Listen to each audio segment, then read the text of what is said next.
Welcome back to PR After Hours. I'm your host, Alex Greenwood, bringing you your weekly cocktail of PR and marketing tips that will help you and your business. It's been said that data is the new oil, and that certainly seems to be the way the economy is going, particularly when you're trying to determine which clients to go after and better ways to serve them going forward. It's a pretty complex deal, and that's why we're really excited to have Jerry Abiog here. He's co-founder and CMO of Standard Insights, an AI as a service growth marketing platform that helps small, mid, and enterprise level companies run data-driven omnichannel campaigns. We're going to talk to Jerry about how this empowers business leaders to be competitive in a data-driven world with the marketing precision that they require. So we'll have more with Jerry Abiog right after these messages.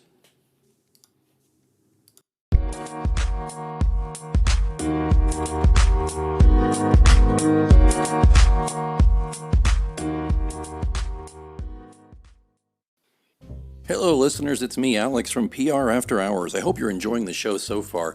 And I wanted to talk to you just for a moment about the way I get this show right into your earbuds every week. It's because I use Anchor FM. Now, I've told you previously that I've been podcasting since 2006, back when we used stone knives and bear skins and a couple of Dixie cups and string. Anchor FM has really streamlined this and made it simpler for people who don't know the first thing about setting up a podcast or don't have, time to learn all the pro tools and stuff, because it's all right here. First thing that's important to know is it's free. There are certain tools that will allow you to record and edit your podcast right from your phone or computer. Anchor will then distribute your podcast for you so it can be heard on Spotify, Apple Podcasts, and many more. That's huge. Distribution is a big pain in the butt, to be honest with you, so it's really great Anchor FM can do that for you, and you're not paying hosting fees. That adds up every month. It's everything you need to make a podcast all in one place. So download the free Anchor app or go to Anchor FM to get started, and be sure to join me in the virtual cocktail lounge on PR After Hours.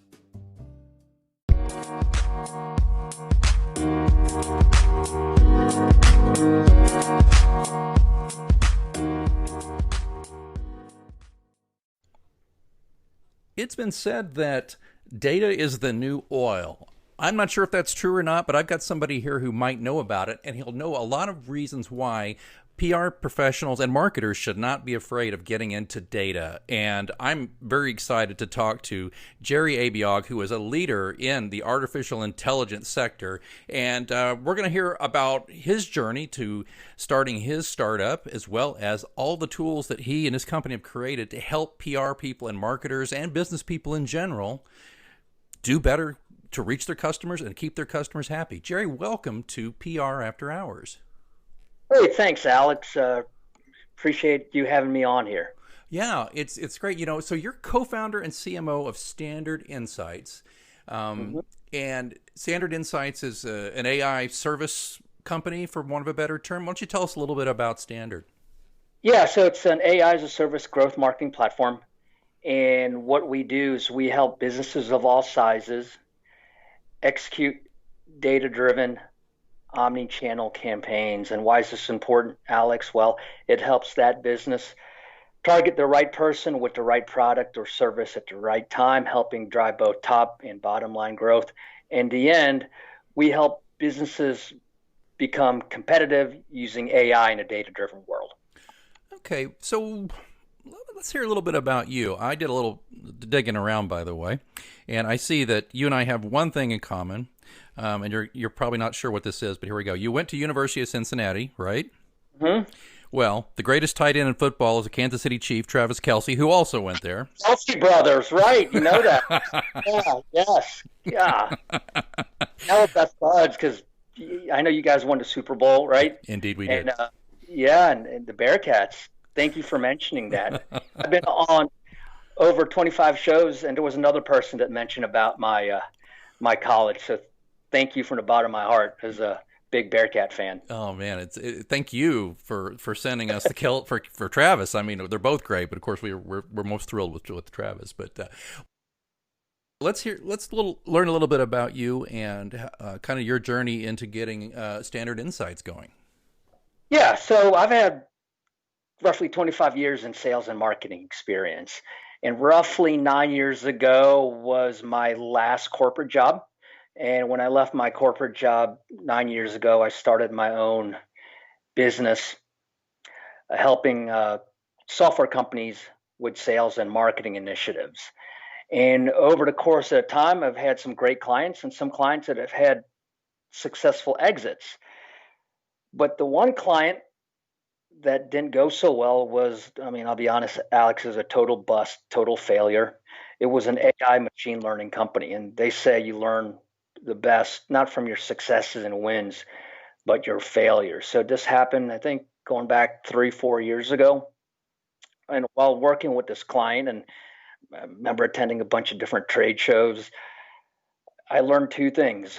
Number one, regardless of what software you have, your potential clients want something that's easy to use and that will solve their business problem. And number two, there was something bubbling beneath the surface with regards to AI driven applications. And I think now some studies indicate that it's projected to be close to a $400 billion industry in 5 years. So as this company was imploding, it's like, oh, what do I do next? I was having all those questions and in my rolling through my head. At the same time, this was happening through, I guess, serendipitous events, if you will, or luck. I met my future co-founder who was visiting Atlanta. So he was he lives in India, visiting Atlanta. He used to work for a Fortune 50 company here in Atlanta as a technological architect. And over a few drinks, he had pitched me this idea that he had. And this idea was the beginning of Standard Insights. He pitched me this idea of an AI-driven platform that would help businesses drive repeat buyers. And mind you, it was only at the prototype stage at this point in time. But knowing what I learned from the last startup, I thought it had enough legs to take action. So I took his idea, went to a trade show. Let me think now. It was the Outdoor Retail in Denver. Came back to Atlanta a week later, and I had secured 2 beta clients. Oh. And it started from there, and that was 2 years ago. So if you're just somebody just right off the turnip truck, that might be me, and I would just say to you, Jerry, just dumb it down for me. What is it that you're basically offering entrepreneurs, startups, even PR and marketing people? What is it that we should take from this, what you're doing? That number one, to learn from failure and be always open to growth and new ideas. So Right. that's the one end. And on the other end, what the platform does, I mean, it helps your business grow using the data that you have, and to be able to prioritize and execute data-driven campaigns. Because as you mentioned in the intro, data is the new oil, and it's everywhere. And it's those that learn how to use it and use it to their advantage that will win now and in the future. I am thinking of Facebook for some reason. Yeah, Facebook is a great example, right? There's Facebook, there's Amazon, there's Netflix. They're analyzing the gobs and gobs of data from their customers and who's watching Netflix, and then executing campaigns around that. Facebook, we've got an election come up this year. Look what happened 4 years ago, the last election, not only here, but in the UK. So it's those people that know their customers, have a good foundation of who their customers are or their target market, and acting on it. We're going to win in business or in life. Yeah. So when you're talking about Netflix, for example, is that what's behind the scenes when when you're doing what I do when I'm on Netflix and I don't know what I want to watch, but I get all these suggestions all of a sudden? Is that based on prior viewing? Is it my demo? Is that all that data? It's obviously data driven, right? But is that what you're talking about? Yes, all that. So we've been able to synthesize that. And yes, right now it's being used. Netflix, Amazon, the companies that everyone knows about.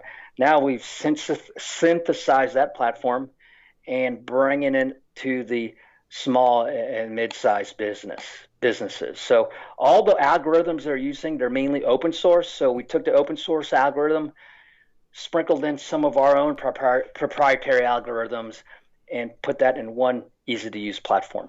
Oh, okay. I like that. So, I've looked at a couple of articles you've written, and there's all kinds of Mhm. great stuff here, and a lot of it I don't understand. But I wanted to ask you though, before we kind of dig a little deeper into the product itself, but um, what were the struggles on getting this going? Yeah, well, a bunch, but the first one was understanding if there was a product market fit. Hey, was this going to take?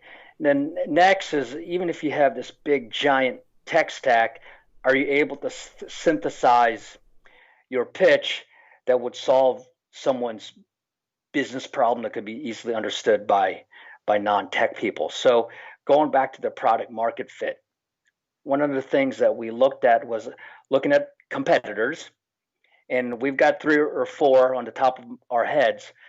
I'm not going to share that with you here, but we know who our main competitors are. And what really kind of drove us, or the start of all this, there was a study put out by Bain that said uh, driving repeat buyers, or increasing driving repeat buyers by even 5%, can improve a business profitability from 25 to 95%. So, go ahead and Google that. And what we found out, that most companies out there, whether they were software companies or even consultants, they were mainly focused on driving new business for a company. And what we found missing was most companies are missing out generating more business from their existing customer base. The Pareto principle, the 80-20 rule. So it was that initial struggle, and being able to synthesize that message, and being able to synthesize, this is a problem that many businesses have, that once we got that formulated and got our first couple customers, then I was like, okay, man, we're off to the races. And was there any kind of I'm curious, and if you can, and maybe you can, maybe it's too proprietary to say, but was there any kind of pivots you guys had to make when you first started pitching this? Was there something that surprised you about the market that you were seeking when you made the pitches? Yeah, kind of. So when we first started pitching, there was a prototype that was developed, and I would say it was probably 20 to 25% developed. But over the course of time, our prototype or a final product, which we're always constantly improving, was based on the feedback that we got from current customers or potential customers, or someone that we just pitched you that said no, but said, hey, I'm going to tell you no, but here's an idea. Next time you pitch, or maybe tweak the product this way or that way. So we intently focused on serving the customer. And this was the big mistake that we had with the last company that failed. It was more about tooting our own horn with software and the features and benefits, instead of solving the customer's problem. And if you look at our website, we worked very hard to make it all about the customer and helping them out. Jerry, that is such a great point. We our typical audience of this show, PR people, small business people, that's a big lesson that we try to talk about a lot on this show. It's like, people want to know what you can do for them. I mean, if all you're doing is saying, I am so great, I am so wonderful, this is the next best thing, fine, but tell me how that is going to translate into my success. And it sounds like that's where you made a good pivot there. Yeah, it's what's it saying? Do as I say, not as I do. I mean, it is hard. We're humans, and we want to talk about ourselves. We want to shout from the roof, "This is what I can do. I'm great. My software has all these algorithms." But at the end of the day, you could have a software that the super duper software, but if no one's buying it, that software is worthless. Right, right. Yeah, yeah. And so you managed to get your pitch down where people who even like me, not so tech savvy, could understand it, right? You got that going, and then that led to you closing your first customer, right? Correct. Okay. Is there a certain sector that is a sweet spot for this so far, or is it all over the place? Different of customers. So we work with a variety of verticals, and we first started in e-commerce, And e-commerce, they were the ones that adopted AI, the initial early adopters of AI, but now it's growing. So when we formed this product and formed the company, we started off with e-commerce since that was, I guess, the shallow end of the pool. Like, okay, let's go there, and it's going to be relatively, friendly.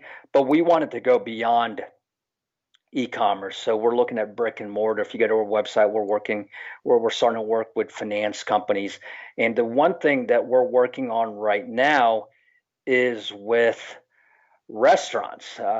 We have an AI-driven digital menu. So if Alex goes to his favorite restaurant, um, he'll be given the link by the restaurant owner or the QR code, and poof, the menu appears on your phone. You order food and pay, and boom. And then this digital menu, once we have enough data, it has enough data, we'll present Alex with Amazon like menu recommendations. And Alex, we actually developed this last year. And when we presented it to restaurants, they looked like I had three heads. Like, why would anyone want a digital menu when we have a menu? But then along comes COVID, right? Right. And not that we wanted to launch a product, and the whole world is shutting down, but it just gave us an opportunity to, like, okay, wow, the world is shutting down. The CDC's coming out with recommendations to have either the menu to be a piece of paper or digital. Right. And like, guys, we developed this program a year ago. No one gave us a time of day. So when the lockdown first started in, what was it, March? Man, we got on it. We tweaked a few things. Now it's launched. We have featured interviews with the restaurant industry experts, by the way, and they've been very popular episodes. I think it's because, and we talked about COVID in particular, about how they're going to change. And Jerry, you're going to be pleased to know that you obviously know what you're talking about, because one of the things he kept talking about was people are not going to touch menus anymore, at least for not the time being, right? They're going to touch their own phone, right? Right. So it can be app based, but what you're providing is an option there. So I really love this example because that brings it home to everybody, because we all want to go back to restaurants. But as you've alluded to, it ain't going to be the same, at least not anytime soon.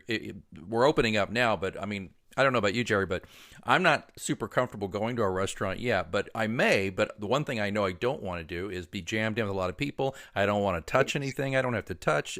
I guess I'm on the right track there, huh? Yeah, so you go in, and the way it works, and you get the QR code or the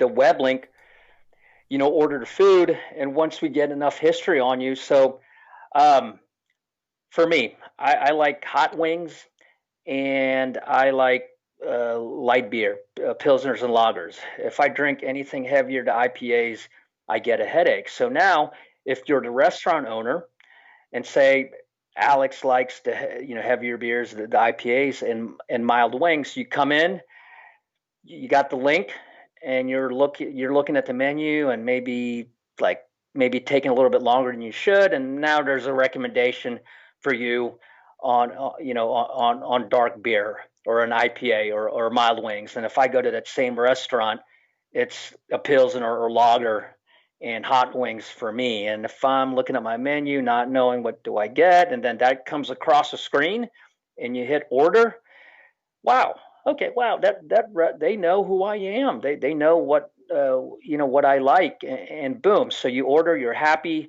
and there's higher turnover for the restaurant because you're not sitting there 10, 15 minutes looking at a menu, right? Just all these little things add up to revenue. And then maybe if it's a cold day, it's winter, you're being offered super hot chocolate. But then if it's summer, maybe you're offered a frozen margarita or ice cream. So yeah, little things like that help with improving revenues for businesses, whether you're small or the big guys. Yeah, I think that sometimes people talk to me about this for years about how on Amazon, if you look at one thing, then that ad's retargeted to you and it follows you around on the internet everywhere, and people don't like that. But I think they absolutely will love the restaurant giving suggestions because especially with COVID, it's going to perhaps help them make decisions more quickly. Yeah, For the restaurant, that's going to increase hopefully their turnover of clients. Right, they can get through more right. people just a little bit. And they used to say something, Jerry, about the Instagram effect, how it was slowing down restaurants because people were photographing their food. Right. This is the other side of that. The restaurant's going, hey, you don't know what you want, but here's something that you kind of might like based on what we know about you. So that's great.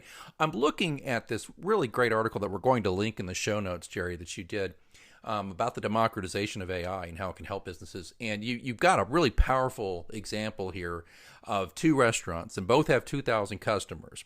And they've both been forced to shut down dining service as a result of the pandemic. Do you recall off the top of your head to give me restaurant A and restaurant B, or should I jump in with that? No, go ahead. You're doing great. Okay, I can read. Okay, restaurant A uses the power of AI. So you say that segments their customers from champion, loyal, and all the way down to sleeping. They're running text campaigns offering personalized menu recs to their top tier customers. So doing so helps them save money. They currently have a thriving carryout business surpassing their dining revenue. Well, then you got restaurant B, uses outdated technologies. There's no focused customer outreach. The restaurant is forced to shut down 2 weeks into the pandemic. And I'm pretty sure we've seen a lot of that. That's huge. I again, based on my experiences with the restaurant industry experts we've had on, I just think that this is just gonna blow up for you guys. Yeah, Alex. So to give an example, so assuming both restaurants have 2,000 customers, and let's talk about a restaurant up the street from you. So Alex goes there once a week or once every other week. Jerry's been there, last time he's been there was 2 years ago. So if you're the business owner, like, okay, I'm going to focus on Alex. He comes once a week or every other week. Jerry's been last time he's been here every 2 years. So now if you have a limited marketing budget, I'm going to focus on Alex, make him happy, maybe offer him some specials, right? Or a free app or Versus something, right? yeah, or something. Versus Jerry, why does he even deserve some a discount or a free app or whatever it may be when last time he's been here was 2 years ago? Heck, he doesn't even live there. He was just visiting. So why, just wasting my marketing dollars on an email or text to reach out to Jerry when last time he was there was 2 years ago because he was visiting someone. Yeah, that really does help with the whole scattershot approach to your Yep. marketing dollar, right? You're not having to do that anymore. You can drill down to the customers that are going to provide you the best chance of a good ROI. Yeah. I love that. You go on in this article, and I won't read it all out, but I just mentioned though that you talk about applying AI in marketing to other verticals like clothing companies, skincare companies, shoe companies. Right. This is fascinating to me. Is there okay? Here's a kind of a loaded dumb question. So just pretend like it's from a loaded dumb guy. Here we go. So is there any business? Is there any vertical? Is there any sector where maybe this is not a good thing for them to use? I can't think of any. As long as you're a business that wants to have a relevant, customer engagement, this platform could help you. It sounds like it. There's some good stats. 60% of marketers say that AI will be key to their data strategy. 84% of enterprise level execs believe that AI will give them significant competitive advantages. That's from Yeah. Forbes. There's so many good stats there. Can I kind of turn this towards PR here and put you on the spot, Jerry? Yeah, go ahead. All right. And so here's one of the major areas that my company works on is crisis communications. And I'm wondering if the PR pros understand the implications of these emerging technologies, in particular about generating optimized content, because you get to know more about who your target customers, what kind of content they consume. Therefore, you can create Sure. tailored content. That's one thing. Does that sound right to you? Yeah, so actually we have if you go to our website, we have one of our products is AI driven doppelganger marketing. So What's that based or if you look at my LinkedIn profile, you'll see the two dogs there, on the header. So that's my one puppy that we adopted 2 years ago, and then the other puppy was who has since passed. Was we adopted him, gosh, in the mid 2000s. So they're not twins, but they look alike. So yeah, so this doppelganger look-alike that's not your twin. So you go to Facebook today, you've got a client, and it's like, hey, Alex, I'm hiring you to find more customers for me with your PR and marketing company. It's like, great. Facebook allows you to create a customized audience, but where are you getting the data? So we allow companies to analyze their data. So now we help them create customized audiences based on facts and science and not your best guess. So to your point, yeah. So for the PR companies going out there, you have to know your customers. And I get it. If you're bringing in new customers, there's going to be some guesswork involved because you don't have any data. But once you're a business that you've got existing clientele, you should know who and what your customers are buying. And we can take a look at data, demographic, geographic, psychographic, or behavior type data. So you really have to know your buying patterns of your customers to find new lookalike customers. Right, right. Yeah. And the peso model for communicators, Jeannie Dietrich created this paradigm. It's called peso, and it's paid media, earned media, shared media, and owned media. And but what I'm hearing here is that I think AI can bring all of those different types of media, all the data from those different types of media under one umbrella, and can really help us determine through analysis, to help us inform our strategy and sell our decisions to the clients better, which is huge. Because Jerry, I know you're not in my line of work, but PR is stressful for a lot of reasons. But one reason it's also stressful is it's very hard sometimes to quantify what we do. There is an example I use. It's not off color. It sounds off color though. But former Supreme Court Justice Potter Stewart, they were doing a case about pornography, and he said, I couldn't tell you what it is, but I know it when I see it. And, right. But that does not really appeal to C-suite executives when I say, look, we've done a great job here. Well, how? Quantify it. Well, I'm just telling you we did. So we've got to be smarter in our industry and bring in this data so we can, before we even do anything, prove that our strategy is at least sound and not just, as I believe, Jerry, as you said earlier, it's just not my gut feeling or top of my head or hoping for the best. Yeah, and things are just so much competitive, and even Facebook ads, the prices are going up. And if you don't know who and what you're targeting, then you're wasting, well, in this case, your client's money, right? If they give you an ad budget to work with, hey, here's an ad budget on Facebook, do something. Right. And you come out, well, but yeah, so this helps break things down for you. Yeah. Well, it's been said that, that PR is an art, but AI is a science, right? So I think it's to me, that's just that's a match made in heaven right there, because as I said earlier, there's probably not enough science from PR people trying to talk to clients and C-suite executives to explain what we're doing and to provide value.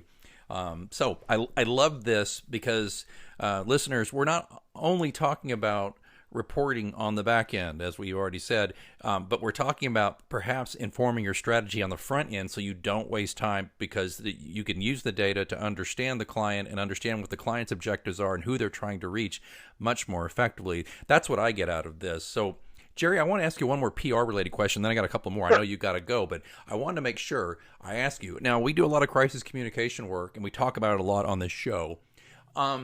And I'm intrigued by the idea that armed with AI, perhaps we can monitor and analyze countless social media conversations. And perhaps that could be a way to kind of pinpoint, and I'm paraphrasing from an article I read, pinpoint the moment a storm is brewing by identifying unusual patterns. Is that science fiction, or is that something that might be possible? No, that's possible, and we don't particularly do that with our software. But yes, I mean, that is possible, identifying trends and patterns before something hits, right? And I think that's what they're doing right now with all this COVID stuff, right? Identifying patterns and trying to act and mitigate based on uh, based on what the data tells you. So yes, that can be done. I like Not with that. our but other software. I mean, there's thousands of different AI software platforms now out there. But yeah, you're absolutely right. There are things that you can do to analyze and look at trends before you know the storm comes Right, and right. act. Yeah, Well, your wonderful article in the old Chinese proverb, you say that the best time to plant a tree was 20 years ago. The second best time is now. And we say in PR with crisis comm planning in particular, the best time to create a PR plan is yesterday, our crisis comm plan. But the second best time is obviously now, and it's the same thing. So what I love about this is that I'm really starting to see that this is a conversation I think a lot of PR and marketing professionals need to have with clients about using AI and using the kind of tools that you're speaking of, the kind of tools that you create to have data-driven decisions. So I love that. yeah. No, what I love about PR marketing companies. So they're awesome with the creatives, right, and Mm, how to create things, and that's not what we're good at, nor do we, claim to be. But if you combine science and data with awesome creatives, I mean, that's a powerful tool it for really your is. client. I see. Yeah, Yeah, see, what I love too is that, and I've talked to previously to guests about this, and just to our listeners in general during some of my episodes where I don't have a guest. We talk about how our firm we have strategic partners all the way down the line, and that can be formal or informal strategic partnerships. But for example, we don't do in-house graphics, but we have great people who can do that kind of sure. thing. On down the line. I did not know an AI person until I met you, and now I know an AI company that's on the cutting edge there. And what I love about that is, for example, I had a really solid national client for a number of years, and part of it was winding down, and then part of it was COVID, and they had to move on. But I hazard to guess that they would do very well with the tools you're making. And what I love about this is that now I know I feel armed to at least be able. And I assume you'll take my call. I'd at least be able to give you a call and say, "Hey, I've got this client. How Yeah. can you help me help the client?" Is that something Yeah. that would be okay? Is that what you do? Yeah, absolutely. We're always looking to expand our channel partnership, and with our platform, we got to have the data. All has to be structured. But if API connector CSV files, you plug it in, populate the data, and then within 2 clicks of your mouse pad, you can execute campaigns, whether it's email, text, or social media. Wow. Is it anything that people should be hesitant about if they're not extremely tech savvy? Is it turnkey, or is it if they get what you're doing, if they purchase your service, do you manage it in partnership, or is it something that's off the shelf, or how does that work? A little bit of both. It depends on what you're comfortable with. We manage it, right? It's just to guide and coach the clients, and then others that it's kind of off the shelf. Hmm. So it's whatever the client feels comfortable with that will adapt to what they're looking for.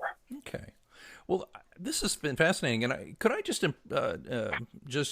ask you a couple of quick questions, just back to the Sure. entrepreneur side, because we do have a lot of entrepreneurs who listen to this show, but we also have some small business people who've been in business and probably could use just maybe some tips and some Sure. advice, and by the way, I got to tell you too, I'm really impressed with somebody who starts off with telling people about a failure, because Yeah. I think we learn from our failures, as you say, but I also think that I've given so many speeches. I did a speech called I did it like a few years ago. We've been in business 10 years, and I said it was 7 lessons learned from 7 years in business, and almost all 7 lessons were failures of things we Yeah. tried to do. And people are on the edge of their seat because everybody wants to hear something authentic, and I think a failure story can be, if handled right, as informative and uplifting as a success story. Yeah. Yeah. You're absolutely right about that. Like,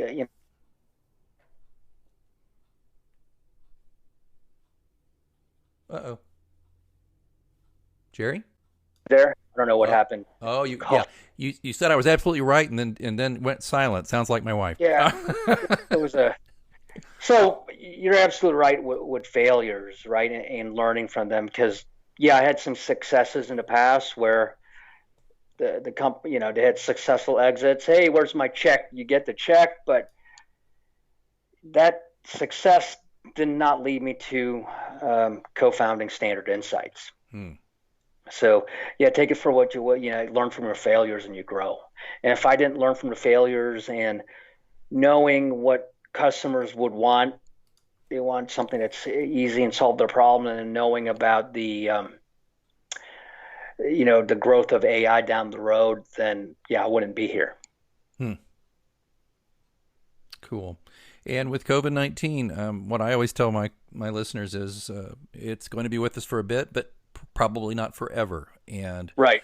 I tell people there's a great word. It's called pivot. And like Yeah. restaurants, Jerry, as you were saying, restaurants, if you pivoted to curbside and pivoted to delivery, and then you, especially if you have data-driven solutions like that, you got a much better shot of going. But I like how you pivoted from, one startup that didn't work out, learned some lessons, and now you're going great guns here with Standard Insights. Yeah, it's all about adapting and then overcoming. Is Yeah. pretty much what it all boils down to, whether it's professionally or personally. Yeah, I like it. I like it. Jerry Abiog, tell us if we want more information. Of course, there'll be links in the show notes. But what's the best way to learn more about you and what you're doing? Yeah, the three easiest ways is they can email me directly, Jerry, Jerry, at standardinsights.io, or they can find me on LinkedIn, Jerry Abiog, Standard Insights. I should be on there. Just go to our website, standardinsights.io, and there's a big schedule demo button, and we'll take care of you. Oh, nice, nice. Is that like a Zoom call type thing or WebEx or something? Yes, Zoom call, WebEx will show you how the platform works. Yeah, and what I like too, by the way, folks, go check out standardinsights.io because they've got a great little blog there going on too. And there's some really good, interesting material here that will take a little bit of the mystery out of this stuff for you. So, well, Jerry, I've enjoyed this very much. And by the way, last thing, I too cannot drink the heavy beers because I get a really bad headache. My doctor says I'm allergic to something in there. I'm not sure Yeah, what. You too? yeah, yeah. So you won't be getting those recommendations then if you're using our platform.